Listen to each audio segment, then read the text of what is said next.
Salut tout le monde, c'est Essou, j'espère que vous allez bien. Aujourd'hui on se retrouve pour le bilan de lecture de la première semaine du mois de mai 2022. Et cette semaine, j'ai lu 19 mangas et on va commencer tout de suite avec le spin-off de Dr Stone, donc avec Byakuya, le père de Senku. Mais le résumé juste ici, c'est édité chez Glénat le 7 avril 2021, c'est un shonen et c'est un one-shot. Alors j'ai plutôt bien apprécié, ça fait toujours plaisir de replonger dans l'univers de Dr Stone.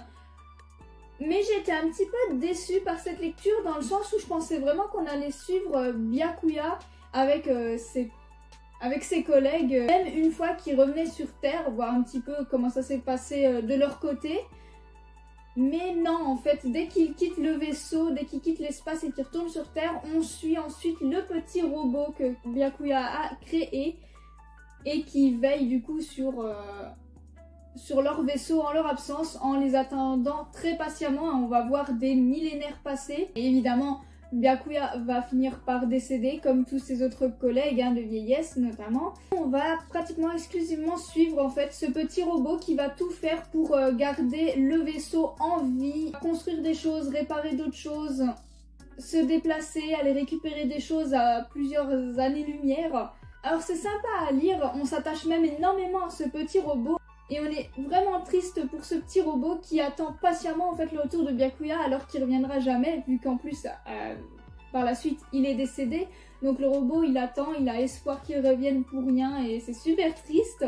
Et voilà, on suit l'aventure de ce petit robot principalement et c'était sympa à lire malgré le fait que j'aurais vraiment voulu un petit peu creuser leur petite vie, comment ça s'est passé avec Byakuya et les autres. C'est pas grave, c'était quand même un one shot sympa. Après quand même attention parce qu'il y a énormément de termes scientifiques forcément comme dans la série principale et il faut suivre quoi.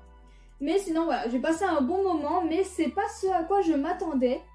Mais je suis quand même contente de l'avoir dans la collection et puis c'est toujours un plaisir d'avoir ces beaux dessins. C'est vraiment très beau.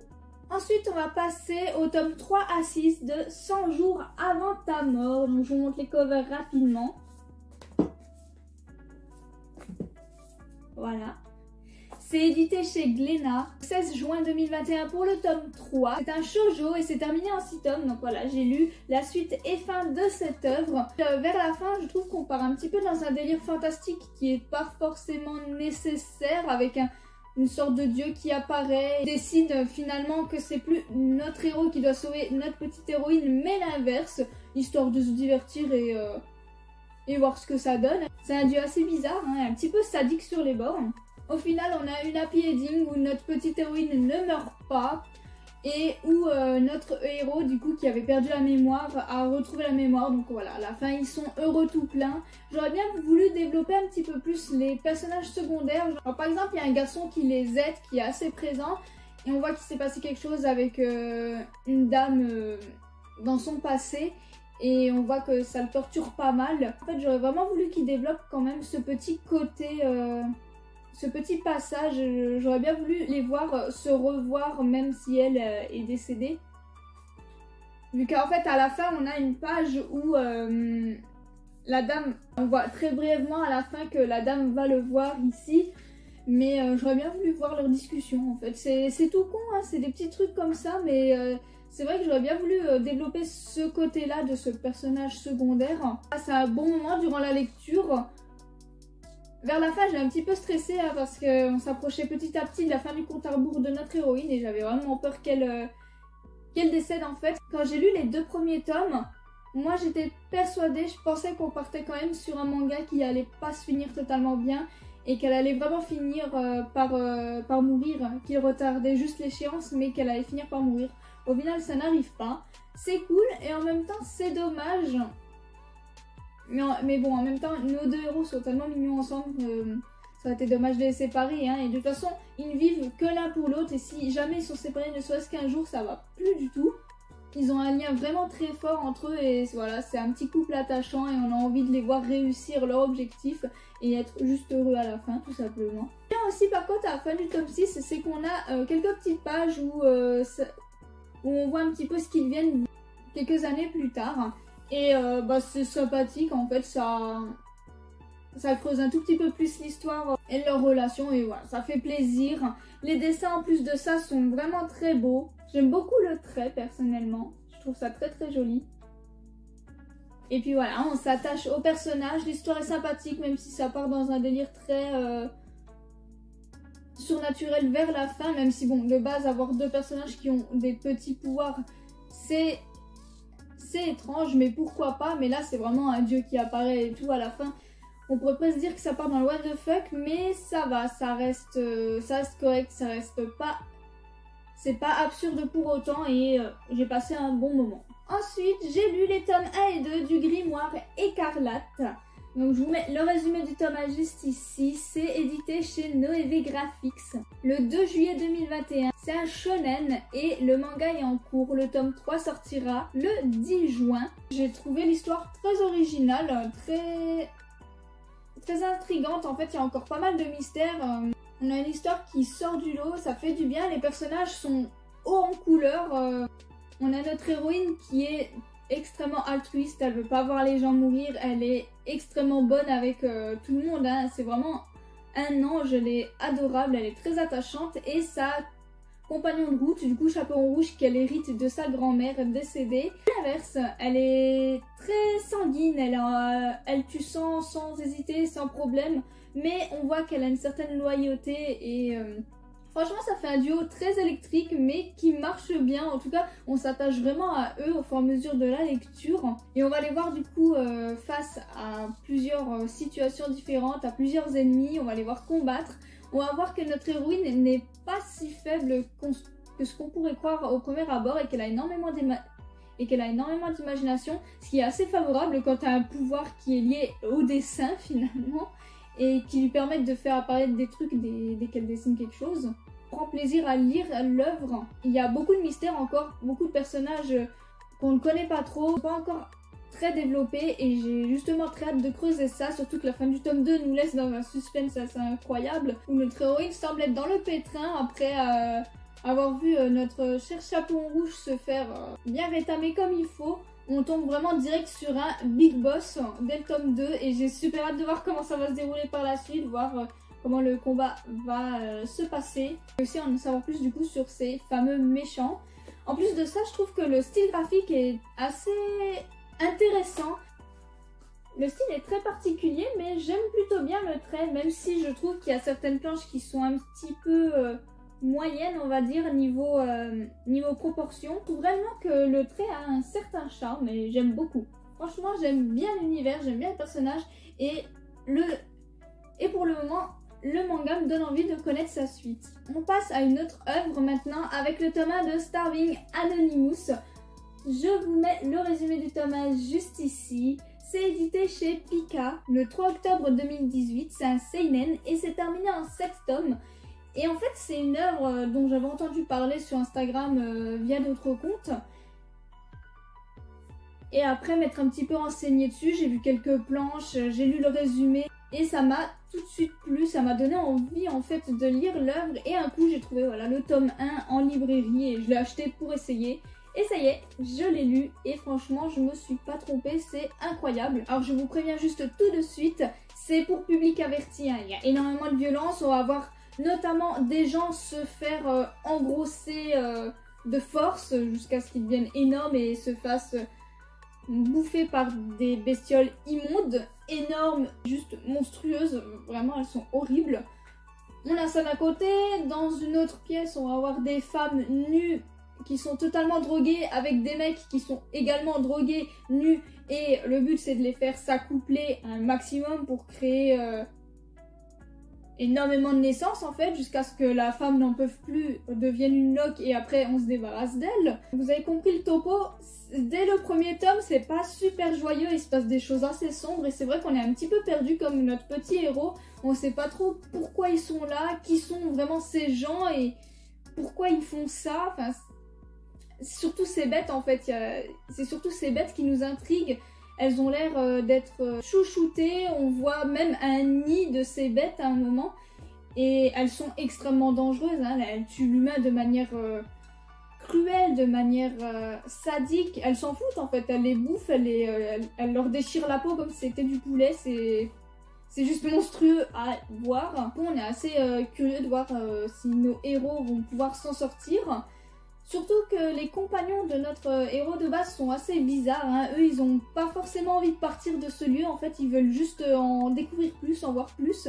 Donc, vous voyez que les mecs ils sont pas tout là. J'ai vraiment hâte d'en lire plus, il faut que j'achète les autres tomes. Mais quand tu te dis que déjà dans le premier tome il y a tout ça, alors j'ai bien peur pour la suite parce que je pense qu'on n'est pas au bout de nos peines et qu'on va encore découvrir plein de monstruosités. En tout cas j'ai hâte de creuser un petit peu tout ça pour comprendre un petit peu mieux ce qui se passe en fait et qui sont ces bêtes et qui sont ces gens qui en occupent. De ça est pas mal. En tout cas, il sait bien nous montrer à quel point l'endroit est terrifiant. Quand je vous parlais de bêtes, hein, je parle de ce genre d'immondices. Voilà, c'est bien dégueulasse. Franchement, ça se lit tout seul et on est vraiment happé par cette histoire vraiment horrifique. Ça pourrait limite être un jeu vidéo en fait, ça serait incroyable comme jeu d'horreur. J'ai beaucoup apprécié. On passe ensuite au tome 3 de Many Reasons Why. Donc c'est édité chez Omake le 24 juin 2021, c'est un shonen. Et l'œuvre est en cours, le tome 8 sortira le 23 juin. Et oui, je suis sacrément à la bourre, hein, j'en suis qu'au tome 3.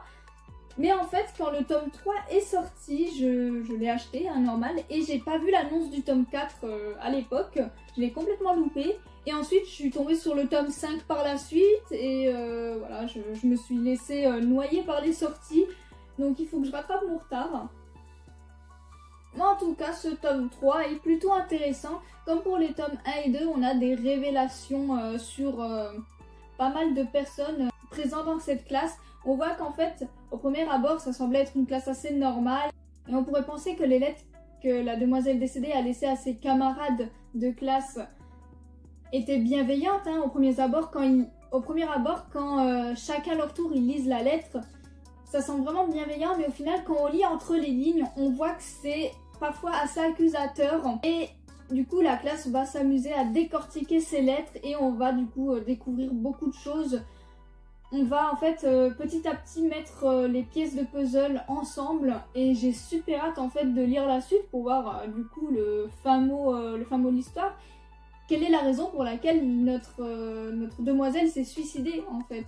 Et ce qui est bien, c'est qu'à chaque tome et à chaque lettre lue, on creuse vraiment les personnages de la classe, mais vraiment tous, du coup, ils vont tous y passer petit à petit. Et on peut vraiment voir à quel point certains personnages sont ignobles. Par exemple, l'ex-petite amie, du coup, qui est en fait un pourri complet. On va pas parler d'autres personnages, hein, mais on va dire que grâce à ces lettres, on découvre la véritable nature des élèves de cette classe et c'est plutôt intéressant, c'est bien écrit, ça se lit tout seul du coup. Même si ça a l'air un peu redondant, à chaque fois on découvre de nouvelles choses donc ça va. Et ça me donne toujours autant envie de lire la suite pour savoir enfin le fin mot de l'histoire. Après en ce qui concerne les dessins, c'est vraiment pas le plus incroyable de l'œuvre, c'est assez simpliste. Il n'y a pas beaucoup de détails, c'est vraiment minimaliste quoi. Ensuite, on va parler de Mes yeux rivés sur toi. Je vous mets le résumé juste ici. C'est édité chez Akata le 25 février 2021. C'est un yaoi et c'est un one-shot. Et je suis assez mitigée en fait pour ce tome. Assez mitigée en fait sur cette œuvre. Alors j'ai trouvé la lecture très fluide, très intéressante en fait. On va suivre du coup Takeru et Kotaro. Takeru du coup qui est notre petit personnage principal et Kotaro qui est un ancien camarade de classe qui va revenir dans sa ville natale hein, et du coup ils vont se revoir parce qu'ils étaient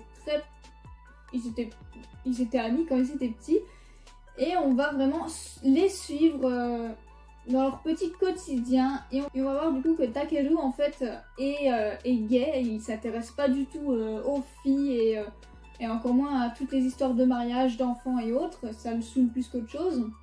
Et il va du coup se rapprocher de son ami d'enfance jusqu'à lui avouer ses sentiments. L'ami d'enfance va gentiment décliner, mais en fait ils ont une relation assez étrange tous les deux finalement, parce que celui-ci décline, mais en même temps il est très tactile avec lui, il va même lui tenir la main et tout. Ils vont être vraiment collés tout le temps ensemble. Et c'est vrai que c'est un petit peu perturbant à la lecture parce que tu te dis mais mec assume, ça se voit que t'es gay en fait, que tu le kiffes, donc arrête de te mentir à toi-même, je sais pas. Il y a beaucoup de non-dits, beaucoup de pudeur en fait, et on est même parfois un peu agacé parce qu'ils vont même finir par s'embrasser à un moment, et au final ils se retiennent pas l'un et l'autre, ils vont finir par être séparés. Et à la toute fin de l'œuvre, ils vont se retrouver plus adultes. Mais c'est vrai que c'est assez étrange à suivre. Donc, l'ami d'enfance, c'est adorable. Hein. Il est adorable parce que même après avoir reçu la déclaration de la part de son meilleur ami d'enfance, même s'il refuse, il va rester quand même assez proche de lui et il va absolument pas juger ce trait-là de chez Takeru. Donc, c'est vraiment super qu'il se fasse pas juger pour son homosexualité. Ça fait du bien. C'est beaucoup de bien. C'est rempli de bienveillance, mais c'est vrai que leur relation du coup est assez étrange où en fait il y a des fois où on est agacé, on se dit juste mais c'est bon, embrassez-vous encore, restez ensemble, avouez que vous vous aimez et allez vivre ensemble, faites quelque chose. C'est super chiant il y a des fois, mais voilà, sinon c'était une lecture assez chill, assez douce et remplie de bienveillance, donc c'était pas mal, même si on reste quand même assez frustré à la fin parce que voilà, ils se retrouvent, mais c'est tout, voilà, ils se retrouvent plusieurs années après, et puis c'est tout. Après on n'en verra pas plus sur leur vie de couple, hein, parce que je suppose qu'ensuite ils finissent enfin par assumer totalement leurs sentiments et leurs relations. Après niveau dessin c'est pas incroyable non plus, c'est très minimaliste aussi, il n'y a pas beaucoup de détails et ils nous ont pas fait aussi des beaux gosses hein, comme on en a l'habitude H24 dans les yaoi ou même dans les œuvres en général. Hein. On a souvent des mecs très beaux, bien baraqués, mais là non, c'est juste des mecs lambda. C'est pas des super beaux gosses avec des muscles saillants. Voilà, c'est des gens classiques, des gens normaux on va dire, des gens auxquels on peut plus s'identifier finalement. Alors là, c'est le moment de passer à mon coup de cœur de la semaine. Je veux bien sûr parler des tomes 1 et 2, des temps retrouvés. Je vais vous mettre le résumé du tome 1 juste ici. C'est édité chez Kiun le 19 septembre 2019. C'est un seinen et c'est terminé en 2 tomes et waouh! Et franchement, cette lecture, elle était incroyable. Je savais que ça allait me plaire. C'est bien pour ça que j'ai commandé ces 2 tomes pour les lire. Je pensais pas autant. Honnêtement, voilà, on va suivre 2 personnes âgées qui ont chacun perdu leur moitié, qui sont pratiquement à la fin de leur vie, hein. Ils ont plus de 70 ans tous les deux. Ils vont se rencontrer, ils vont finir par tomber amoureux, ils vont faire connaissance. Et c'est terriblement touchant. On voit aussi que des 2 côtés, ils ont des problèmes un peu familiaux. Du côté de notre papy, il y a sa belle-fille, son fils et ses 2 petits-enfants qui vivent avec lui parce que ils sont dans la galère. Ils ont ouvert une supérette mais ça marche pas bien, ils la gèrent très mal, que ce soit financièrement ou que ce soit avec les employés, ou même encore avec les clients, c'est une véritable catastrophe. Et en fait, j'ai envie de dire ça, hein, il raquette littéralement le papier à chaque fois parce que tous les mois c'est un petit peu compliqué, c'est un peu juste et du coup il demande de l'argent au papy et c'est franchement super chiant. Et du côté de la mamie, elle vit avec son fils et sa belle-fille et elle est tout le temps avec sa belle-fille qui est vraiment assez superficielle en fait, qui aime trop sortir, qui est tout le temps collée sur les réseaux sociaux, qui est pas très humaine j'ai envie de dire. Et son fils, c'est devenu un bourreau du travail, donc il est jamais là, il est toujours en fait en mode boulot et même quand il est là il parle de boulot, c'est insupportable. Et voilà, les deux personnes âgées vont se rencontrer, vont passer du temps ensemble, vont finir par tomber amoureux. Ils vont faire des trucs trop mignons comme chacun prendre des notes sur l'autre avec un petit carnet pour vraiment se connaître un maximum avant de se mettre ensemble. Et ils vont devoir affronter leurs familles respectives parce que c'est détestable. Leurs familles sont détestables, ils sont répugnants. Papy va faire sa demande en mariage et même si au départ la mamie refuse parce qu'ils disent qu'ils sont trop vieux et qu'ils ont passé l'âge de ça, et ils vont finalement décider de se marier. Et quand ils vont pour demander la bénédiction en gros de leur famille respective, ça va pas du tout bien se passer.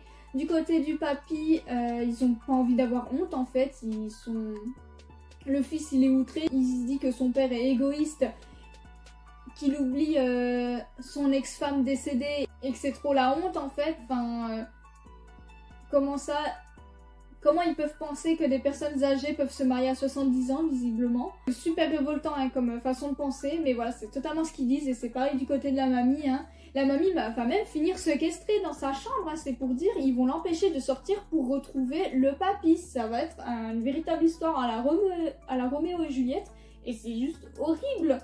T'as envie de dire, c'est vos parents, ils font ce qu'ils veulent, ils sont majeurs depuis plus de 50 ans, laissez-les tranquilles. Heureusement pour eux, ils ont des amis sur qui compter, hein, qui vont les aider, ils vont se marier en cachette et ils vont même partir ensemble, vivre leur petite vie, le reste de leur petite vie ensemble, et c'est super touchant. Franchement, il y a des moments où j'ai chialé. À la fin, j'ai chialé. Il se passe un événement aussi dans le manga, à un moment, j'ai chialé. En fait, j'ai eu extrêmement peur qu'à la fin de l'œuvre, on ait un décès. J'avais très peur qu'en fait, voilà, ils soient heureux, mais qu'à la fin, il y en ait un des deux qui décède, en mode, bah voilà, c'est la vie, ils ont été heureux, mais c'est comme ça. Heureusement, ça arrive pas. À la fin, il n'y a pas de mort, du moins, je crois. Et je suis super contente, voilà, on a vraiment une belle fin pour eux, et ça fait du bien de les voir réunis et finir leur vie ensemble de manière tranquille, comme ça. Parce qu'il n'y a pas d'âge pour tomber amoureux, il n'y a pas d'âge pour se marier.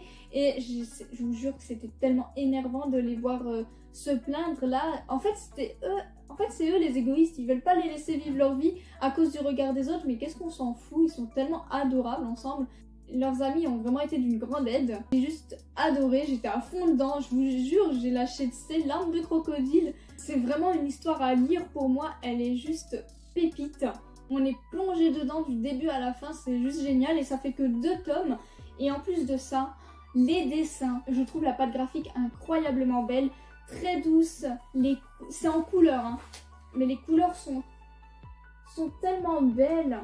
Je trouve le style vraiment incroyable.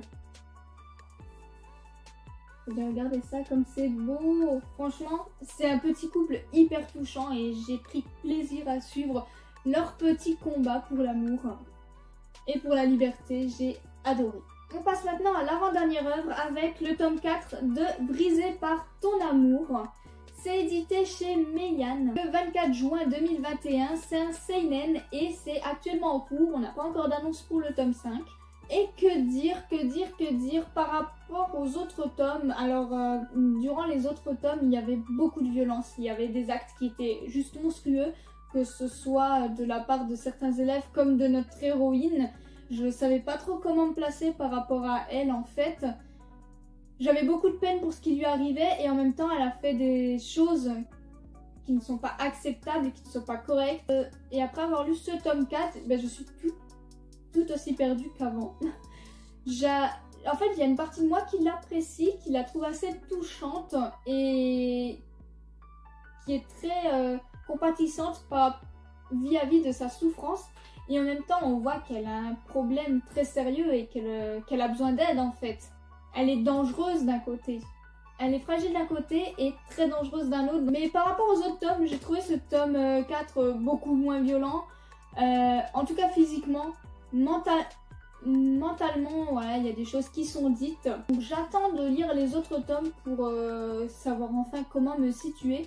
Mais je pense qu'en fait, durant toute l'œuvre, je vais juste rester au milieu. Je vais pas prendre de parti en fait. Et je vais juste pas m'attacher au personnage parce qu'en fait, je crois pas que les personnages soient faits pour être attachants. Ou en tout cas, j'ai loupé quelque chose, mais moi, j'arrive pas à m'attacher aux personnages. Je suis juste intriguée par ce qui peut leur arriver, comment va se dérouler la suite de l'œuvre, mais je suis pas attachée parce qu'ils ont tous un grain en fait dans l'œuvre. J'attends vraiment en fait de lire la suite pour voir où est-ce que ça va nous mener en fait. Les dessins sont ils sont pas mauvais en fait. Ils sont même plutôt bons. Donc voilà, j'ai pas un énorme avis pour l'instant dessus, je sais juste que j'aime l'histoire et que je suis intriguée par la suite des événements et par les personnages, mais je suis pas attachée à eux. Pour finir ce bilan de lecture de la semaine, j'ai lu les tomes 1 à 6 de Toilet Bound Anna Koken, ça y est. Je vous montre les covers rapidement.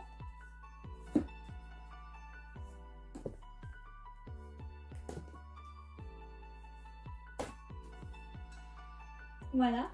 Et je vous mets le résumé du tome 1 juste ici. Alors, c'est édité chez Pika le 30 juin 2021. C'est un shonen et l'œuvre est actuellement en cours. J'ai pas vu l'animé, mais je pense que je vais aller y jeter un petit coup d'œil. J'avais très hâte de lire cette œuvre parce que déjà le résumé avait l'air vraiment sympa. J'ai même déjà pris, vous l'avez peut-être déjà vu, une grosse PLV des Toy Band d'Hanako Kun où je mets les mangas dedans parce que je trouve le style incroyablement beau. En fait, c'est très joliment dessiné. On peut trouver que c'est un peu spécial, je vous montrerai après, mais j'adore le style personnellement. Et écoutez, j'ai été à fond dans l'histoire. Les 6 tomes, je les ai dégommés. On va suivre Néné qui veut être aimée, hein. Elle veut essayer de rencontrer Hanako, le 7e mystère de l'école. Réaliser son vœu, ça va pas très bien se passer. Et au final, elle va finir par être liée à lui. Et elle va devenir son assistante. Et il y a un 3e bonhomme exorciste qui au départ veut se débarrasser de Hanako, mais après ils vont devenir potes. Et ça va devenir un trio vraiment incroyable. Je trouve qu'il se dégage vraiment quelque chose des 3. Ce qui est bien dans ces 6 tomes, c'est qu'il y a vraiment un bon développement. Dans un premier temps, on va rencontrer vraiment les 7 mystères de l'école. Nos héros vont les affronter, on va dire, les remettre à leur place. Et ça va nous montrer en même temps un petit peu de quoi ils sont capables et à quoi ressemblent ces fameux mystères. En même temps, on va creuser nos personnages. Alors, pas vraiment Néné, hein, qui est une humaine assez lambda, mais on va pas mal creuser Hanako, qui du coup était un ancien élève de cette école, hein, et qui est décédé. Et on va savoir que c'est également un meurtrier et qu'il a tué son frère jumeau. On ne sait pas encore pourquoi, là où j'en suis. On ne sait pas qu'est-ce qui l'a mené à agir ainsi parce qu'il parle très peu de lui. Il déconne, il rigole beaucoup à Hanako, il met beaucoup de choses sous le ton de l'humour. Mais il culpabilise énormément visiblement d'avoir fait cet acte. Et il essaye de tout faire pour se racheter. Donc voilà, il aide les humains, protège un petit peu l'école on va dire. Du coup on va même rencontrer ce fameux frère décédé. Et on va voir qu'il y a logiquement une rivalité entre eux. On va vraiment pas mal creuser le personnage de Hanako, mais il y a encore tellement de choses à savoir, tellement de détails à connaître et j'ai très hâte qu'on creuse encore plus ça. Parce que je vois que Hanako a un peu du mal, donc j'espère qu'on va quand même en savoir plus par la suite. Et gros plot twist également, on va découvrir que Néné n'a qu'un an à vivre en fait et qu'elle va bientôt décéder. Là, je vous avoue que ça m'a un petit peu choquée. Ça me donne encore plus envie de lire la suite du coup parce que j'ai envie de savoir voir si elle va vraiment décéder, s'ils vont trouver une solution parce que visiblement d'après Hanako, il n'y en a pas. Mais après Hanako il cache beaucoup de choses donc à voir. En tout cas leur ami exorciste ne compte pas laisser passer ça. Et franchement c'est un trio incroyable, haut en couleur avec chacun leurs caractéristiques bien distinctes. On passe un bon moment entre rire, peur, il se passe vraiment beaucoup de choses et ça se lit à une vitesse folle. La lecture est très fluide. Ces mystères nous donnent vraiment envie d'en savoir plus. Voilà, quand je vous parlais du style graphique, je veux parler de ça. Je trouve le trait juste incroyable. C'est ainsi que ce bilan de lecture se termine. J'espère que la vidéo vous a plu. N'hésitez pas à me dire vos lectures de la semaine et si on a des lectures en commun ou non. Vous pouvez également me suivre sur Instagram pour suivre toutes mes reviews sur tous les mangas que je vous présente chaque jour ou presque. Et sur ce, eh bien passez une bonne journée!